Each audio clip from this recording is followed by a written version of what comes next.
Subscribe करें city news Palamu व bell icon दबाकर पाएं परमंडल की ताजा खबरें सबसे पहले सबसे आगे।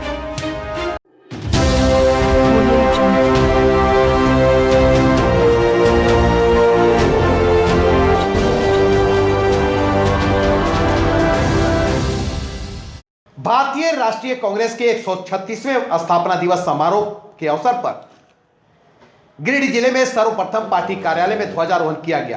तत्पश्चात पार्टी कार्यकर्ताओं ने तिरंगा यात्रा निकाली, जो शहर के विभिन्न मार्गों से होते हुए जिला कांग्रेस कार्यालय में आकर समाप्त हो गई। इस अवसर पर कार्यकर्ताओं को संबोधित करते हुए जिला अध्यक्ष नरेश वर्मा ने कहा कि कांग्रेस पार्टी ने देश की आजादी के लिए संघर्ष किया है और इस देश की प्राण वायु की तरह कांग्रेस है। झारखंड प्रदेश कांग्रेस कमेटी के सतीश कड़िया ने कहा कि कांग्रेस पार्टी का एक स्वर्णिम इतिहास रहा है। कांग्रेस पार्टी ने देश को आजादी दिलाई है, आर्थिक और सामरिक रूप से देश को दुनिया के अग्रणी देशों में लाकर खड़ा किया है। आज के सत्ताधारी लोग जिस तरह से देश को चंद पूंजीपतियों के हाथों गिरवी रख देना चाहते हैं, कांग्रेस ऐसा हरगिज नहीं होने देगी। आज देश को आर्थिक गुलामी की ओर धकेला जा रहा है। कांग्रेस की बनाई बड़ी बड़ी संस्थान को एक एक कर पूंजीपतियों के हाथों बेचा जा रहा है, लेकिन चाहे इसके लिए दूसरी आजादी की लड़ाई क्यों न लड़ना पड़े, परंतु हम लड़ने के लिए हमेशा तैयार हैं। गिरिडीह से चंदन पांडे की रिपोर्ट। दिवस हम सब बड़े धूमधाम से मना रहे हैं। इसी क्रम में हम लोगों ने तिरंगा यात्रा भी निकाला और अपने पूजनीय महात्मा गांधी जी को माल्यार्पण करके उनका आशीर्वाद लेने का भी काम हम लोगों ने किया है। हम लोगों का यही प्रयास है कि उनके सन्मार्ग पे चल के हम लोग अहिंसा के रास्ते से चल के देश हित में जो भी कर पाएंगे हम लोग जरूर करेंगे। भारत की सबसे पुरानी राजनीतिक दल कांग्रेस पार्टी का 136वां स्थापना दिवस समारोह है।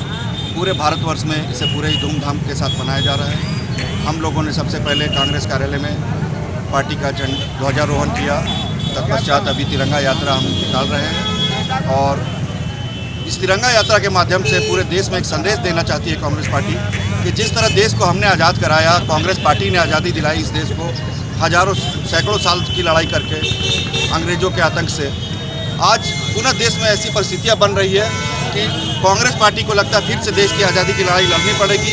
देश को पूंजीपतियों के हाथों में, चाहे वो काले अंग्रेज की तरह जाने जाएं, पहले गोरे अंग्रेज चले गए, अब काले अंग्रेजों को इस देश की पूरी अर्थव्यवस्था, इस देश की सारी अमानतें एक एक करके बेच दी जा रही हैं। जो कांग्रेस ने जिसको बड़ी मुश्किल से बनाया था अपने 50-60 साल के शासनकाल में, वैसी अमानतों को बेच कर खाया जा रहा है और सब कुछ वैसी चीज़ें को ख़त्म करने की कोशिश की जा रही है जो कांग्रेस काल में निर्मित की गई थी। लेकिन कांग्रेस पार्टी बिल्कुल भी ऐसा होने नहीं देगी और हम हर तरह से, चाहे इसके लिए पूरा दूसरी आज़ादी की लड़ाई लड़नी पड़े हमें, हम लड़ाई लड़ेंगे, लेकिन इस देश की एकता, अखंडता, संप्रभुता को समाप्त नहीं होने। 136 स्थापना दिवस हम लोग मना रहे हैं। इस अवसर पर तिरंगा यात्रा के रूप में हम लोग मना रहे हैं, तिरंगा यात्रा कर रहे हैं। साथ ही यह संदेश देना चाहते हैं, यही पार्टी है जिन्होंने इस देश को आज़ादी दिलाई है और एक मजबूत नींव रखने का काम किया। हमारे कई नेता जिन्होंने इस देश के लिए अपनी कुर्बानियाँ दी हैं, शहीद हुए हैं।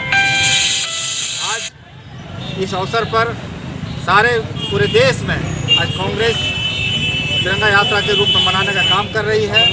साथ ही ये कहना चाहते हैं, यह कांग्रेस जिस तरह गरीबों की, किसानों की लड़ाई लड़ते आई है, आज भी लड़ने का काम कर रही है। आज हमारे किसान दिल्ली के बॉर्डर पर सड़कों पे संघर्ष कर रहे हैं और हमारे नेता उनके साथ कदम से कदम मिला के चल रहे हैं कि आपकी हर लड़ाई, किसानों की लड़ाई, गरीब गुरबों की लड़ाई कांग्रेस की लड़ाई है। हम लोग स्थापना दिवस में आकर संकल्प लेते हैं कि निश्चित रूप से किसानों और गरीबों की लड़ाई जो है, आम लोग लड़ाई, हमारी लड़ाई होगी। मैं उनके साथ, हमारी पार्टी पूरी तत्परता